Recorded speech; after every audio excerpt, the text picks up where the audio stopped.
Good afternoon, everybody. Well, fellow Kenyans, this morning I chaired the 6th extraordinary session of the National and County Governments Summit.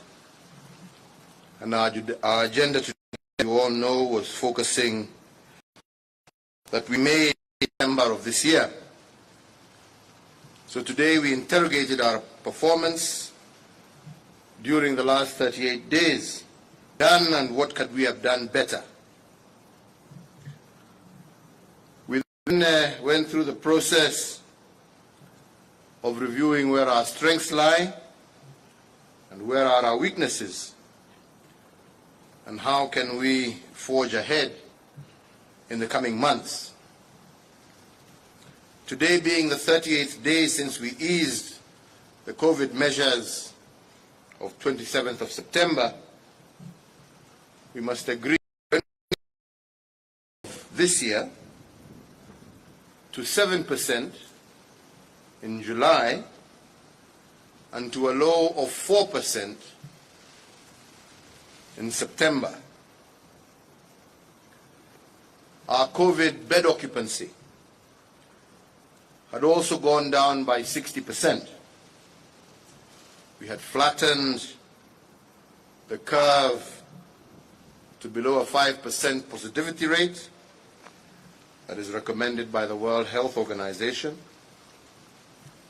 And it is these factors that gave us the courage to reopen and to ease out COVID measures in order to boost our economy. But ladies and gentlemen, 38 days later, it is most unfortunate, but we have experienced a reversal, a serious one at that. If our COVID bed occupancy had gone down by 60%, giving us the comfort to reopen as we did in September, the occupancy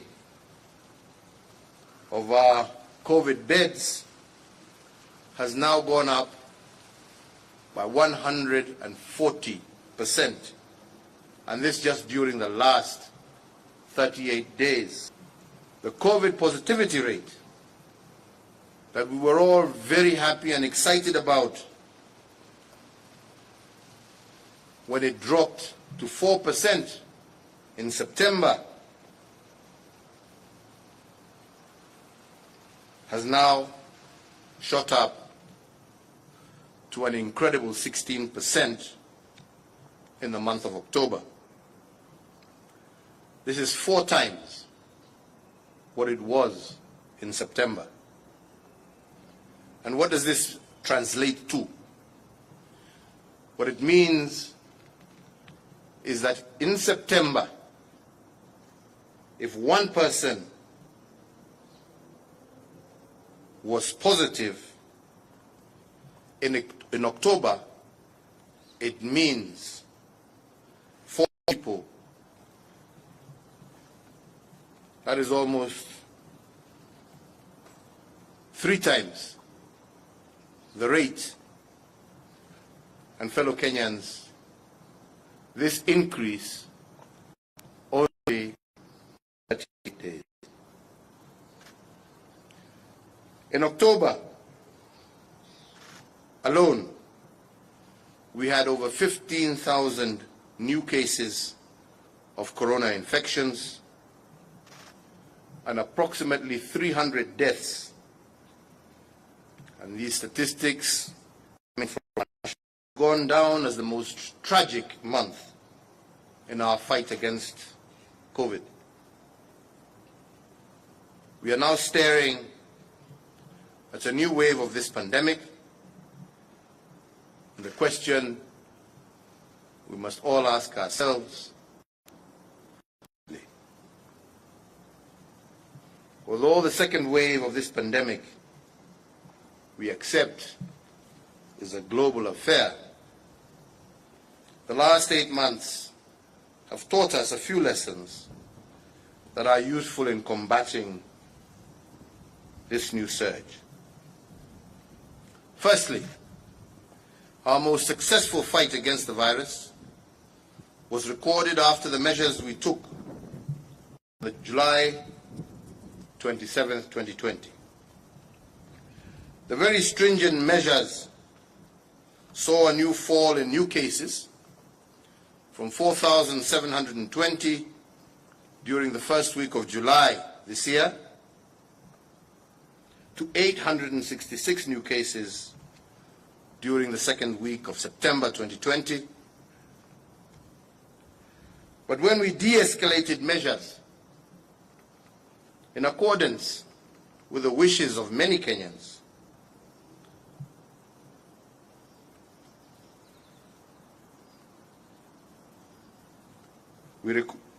our cases rose from that 866 low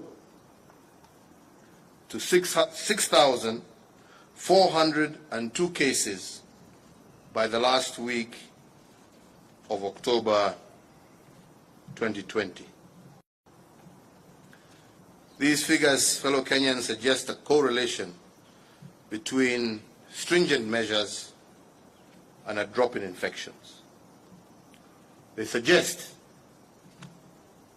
that in order to heal our country in the long run, we must and have to make some sacrifices in the short run. The second point is that the last 8 months have taught us also that the exercise of civic responsibility is a central plank in the war against this pandemic. Between June and end of September, the country witnessed a heightened level of public awareness and public restraint. Our country witnessed a high level of observation of COVID protocols, and we were aware and took our civic responsibility seriously. But after de-escalating the measures at the end of September, we as Kenyans seem to have backtracked from the practices that we learned in the early stages of this pandemic. And all of this built around the false notion that because the curve was flattening, the country was now safe and we could go back to normal behavior. And indeed, it was for this very same reason that I warned in my last COVID address that what seems like a victory in September could become a big liability in October. And in fact, this is what has happened. And at the same time, I said, war happens at the point when victory is in sight. And this is why I emphasized that to win the overall war, the citizens have to exercise the civic duty of observing the COVID protocols. The third lesson of the last 8 months has also to do with enforcement. Over this period, it cannot be gainsaid that the public, for lack of a better word, and with this fatigue, public responsiveness to COVID protocols has also greatly reduced.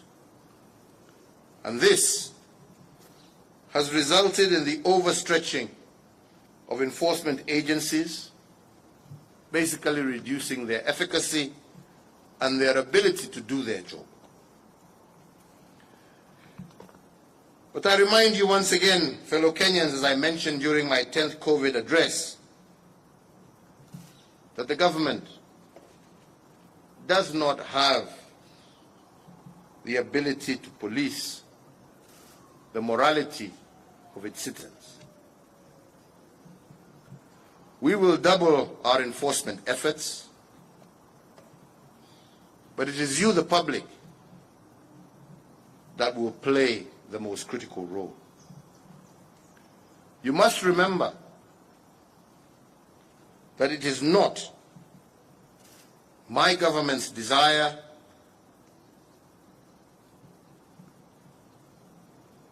to close down our economy.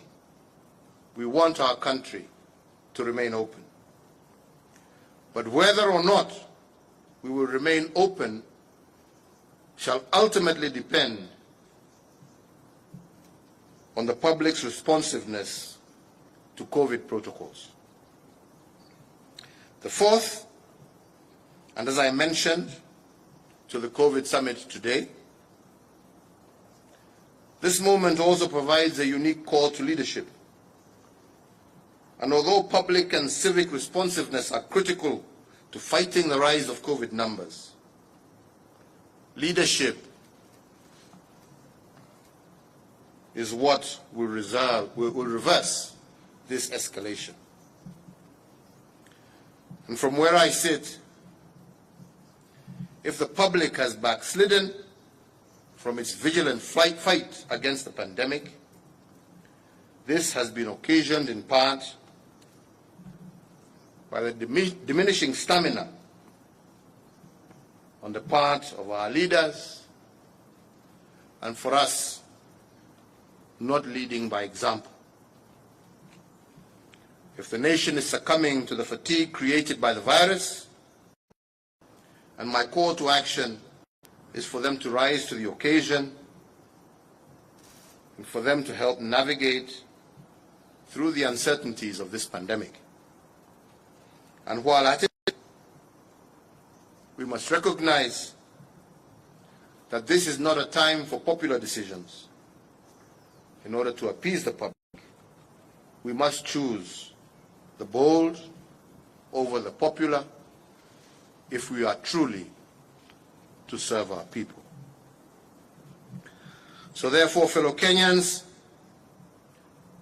and on the recommendations of the National Security Advisory Committee, the National Emergency Response Committee, and with the concurrence of the 6th Extraordinary Session of the national and county governments, the protocol is that today I direct that all cabinet secretaries, chief administrative secretaries, and principal secretaries to scale down all in-person engagement within officers through virtual means where possible. 2, similarly, and to protect government staffers drawn from vulnerable groups, I direct that all public officers aged above 58 years or who are immunocompromised to work remotely. This with the exemption of those serving the nation in critical sectors. Number 3,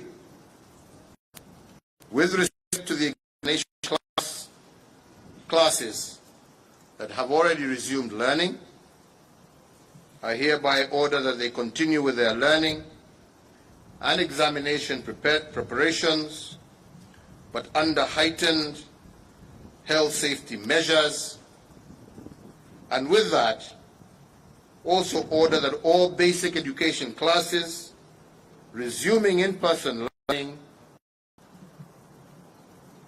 4, to foster the state's preparedness towards the reopening of all classes in our learning institutions in January, I urge and encourage members of Parliament to engage their respective NGAF and CDF boards with a view of finding ways to augment the existing interventions that are geared towards the reopening of our schools. I urge them to make investments that focus on additional points in our schools, on general sanitization in our schools. Political gatherings and rallies are suspended for a period of 60 days, and this to take effect immediately. Anyone wishing to hold such meetings should one-third seating capacity of the hall and the wearing of face masks.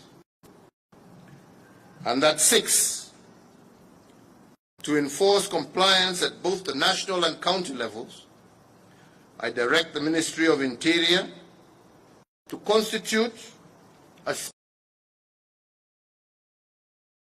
enforcement unit made up of the National Police Service, the National Government Administration Officers, or nationwide curfew is extended up to the 3rd of January 2021. And 8, that beginning tonight, the 4th of November, the curfew will now be enforced between 10 p.m. of the 10 p.m. curfew.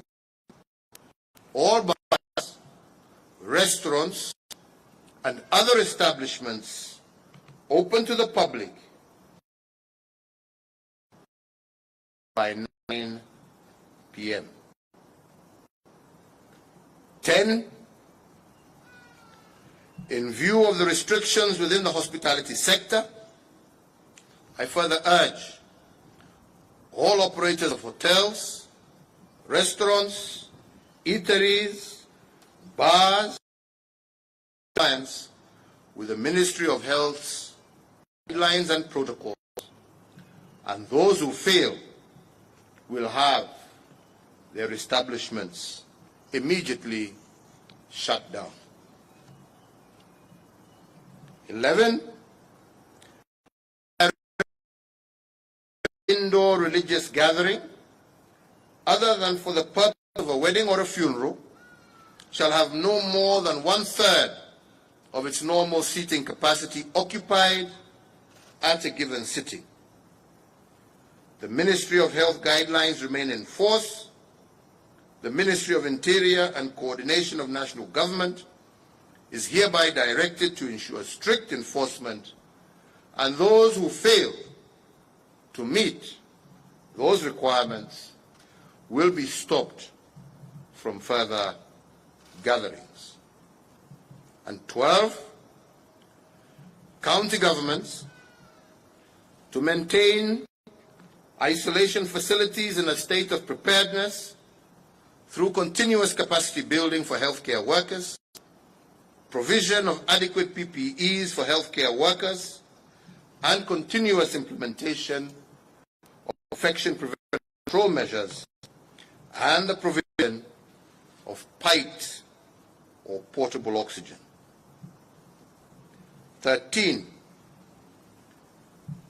I want to make it abundantly clear, where COVID-19 cases in a specific county, the national government will consult the affected county to issue localized lockdowns and movement restrictions as may be necessary to stem the spread of the disease. 14, county governments and other relevant government agencies to enhance and strictly enforce all public health social measures, including hand washing, social distancing, and mandatory wearing of masks in public places,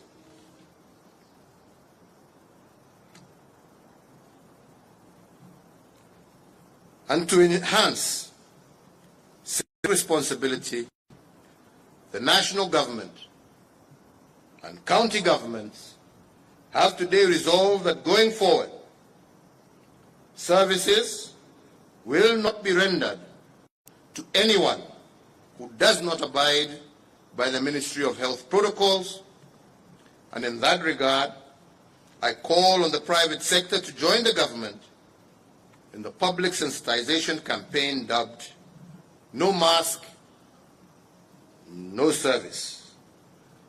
Bila barakoa, hakuna huduma. This applies to markets. This applies to all places where public must continue to conduct service, and as I said, in the spirit of wanting to remain open. But those who fail, we will not hesitate to shut down markets. We will not hesitate to shut down. Fellow Kenyans, I want to conclude by emphasizing again that our staying power in the fight against this pandemic should not succumb to COVID fatigue of the health protocols. Goes up, enforcement becomes easy. Finally, I want to once again return to the issue of leadership. Without leadership, civic responsiveness to COVID protocols, and all the necessary actions to beat this pandemic will amount to nothing. And that is why today I call on all my fellow leaders to stand out and be, if the latter is good for our people and for our country. Sitaki niseme zaidi ya hayo, isipokuwa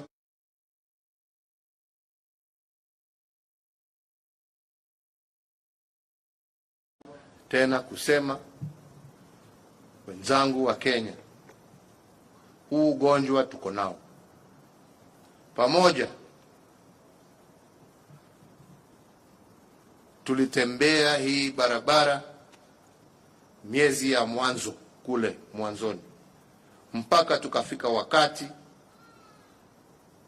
kwa sababu serikali na wananchi pamoja tuliweza kutimiza jukumu letu kama wananchi, tukaweza pamoja kuhakikisha ya kwamba tumefuata sheria ambayo tulikuwa tumepatiwa na wataalamu wetu wa kiafya. Na kwa sababu ya vile tulitembea pamoja, tukaweza muda mchache, kwa sababu tulikuwa tumecontain huu ugonjwa, tukaweza tena sasa kuanza kufungua, kuwezesha Wakenya na nchi yetu kurudi kazini na kuanza tena kufufua uchumi wetu. Ni wenzangu, wakati tulifanya hivyo, badala ya kuendelea na ile taratibu tulikuwa naye, badala ya kuendelea na ile taratibu ya kujikinga na kukinga wenzako, karudi ni tuondokea.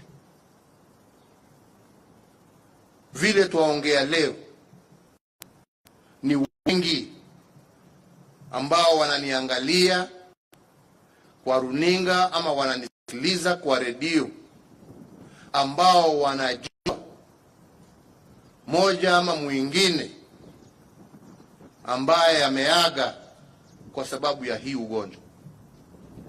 Na nikisema huu ugonjwa unaendelea kuenea, na waambia kwa uhaki, kuna wengine wanasema ugonjwa uliisha, ugonjwa hauko, kule hakuna. Mimi nataka kuambia ni Wakenya, tusichukue uhuru ambao tuko nao, uhuru wa vyombo vya habari, uhuru wa wananchi kuelezwa na viongozi wao wa serikali uhaki wa kile ambacho unaendelea, alafu mujipime na wengine ambao hawaongei ukweli ya yale ambayo yanaendelea katika nchi zao. Haya ndiyo yanaendelea, hatufichi.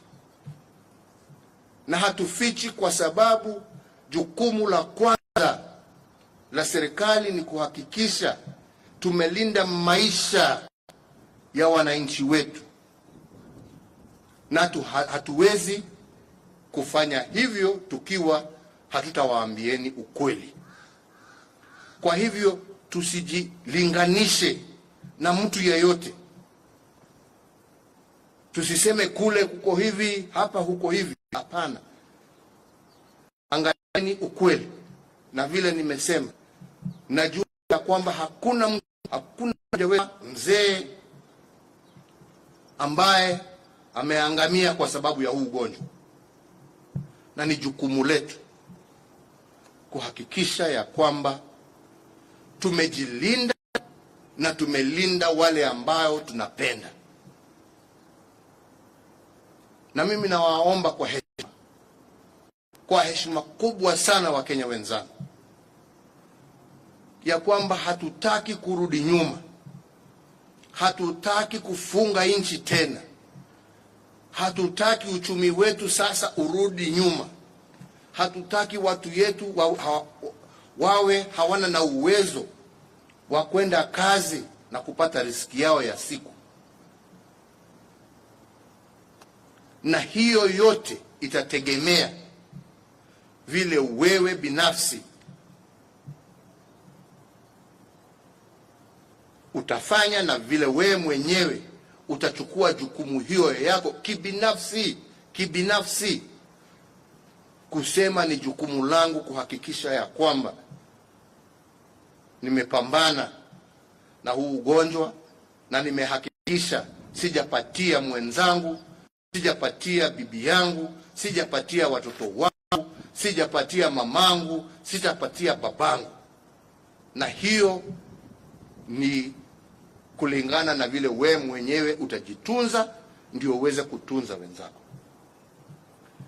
Na mimi sitaki ni wadanganye, na nilisema hapo katika hiyo speech nimesoma ya kwamba hata sisi kama viongozi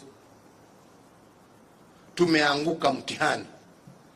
Tumeanguka mtihani ni kwa sababu hata sisi vile tumekuwa tukijiendesha ni kama hakuna ugonjwa. Mikutano bila barakoa, kulete watu pamoja bila social distancing, na mambo hayo yametuumiza. Na ndipo leo pia nawaomba pia viongozi tuongoze kwa mstari wa mbele. Tusiwe watu ambao tunaongea lakini tunatenda mengine, kwa sababu wananchi wanaangalia. Ni jukumu letu kutenda yale na kufanya yale ambayo tunaambia wananchi wetu wafuate, na tutachukua hatua kwa yeyote ambaye hatafuata. Ama ni nani? Tuwasema maisha ya Wakenya kwanza, mambo mengine baadaye. Kwa hivyo Wakenya wenzangu, niwaombe tena nikimalizia, tafadhalini tuje pamoja, tupambane na hii jangwa la korona, tuimalize kati yetu na tuweze kuendelea na shughuli zetu za kikawaida kama Wakenya. Lakini tusipofanya hivyo na huu ugonjwa uendelee kuenea na kuchukua maisha ya wananchi wetu, hatakuwa na budi isipokuwa kwenda zaidi, afanye yale yanatakikana. Kwa hivyo nawaomba tufanye kwa hiari yetu, tufanye kwa sababu ya mapenzi ambayo tuko nayo na Wakenya wenzetu. Tusijipende, tusahau tuko na wenzetu tujikumbuke kama Wakenya na tutembee barabara hii kama Wakenya na tusaidiane kama Wakenya. Na nyinyi wenzetu waandishi wa habari, yangu ni kuwaomba kutambua yule amekataa kufuata, yule kiongozi expose us, show us out, show us out, call us out, even we as leaders, if we fail in doing and practicing that which we preach. Because that is the only way we shall save our country. That is the only way we shall deal with this disease. Nasema asanteni sana, na nikimalizia, kwa sababu niko na co-chairman wangu hapa, ningependa aseme jambo moja ama mbili, kwa sababu yeye ndio co-chair wangu wa summit. Karibu chairman Wycliffe Oparanya, chairman wa Council of Governors na governor wa county ya Kakamega. Asanteni. Ya Mheshimiwa Rais na wale CS wako hapa na mwenzangu Governor wa Machakos, nataka nichukue fursa hii ni kushukuru sana ule uongozi ambao umeonyesha wakati huu ambapo tunapikana na janga la corona. Kwa mikutano karibu 7 kwa wakati mfupi sana, tukiongea haya mambo ya corona na mambo mengine ambayo imekumba nchi yetu ya Kenya. Na sasa leo sisi kama magovernors tunakuunga mkono, tumekubaliana, kwa sababu hatutaki watu wetu shall continue supporting you on this particular issue. We are committed to it, and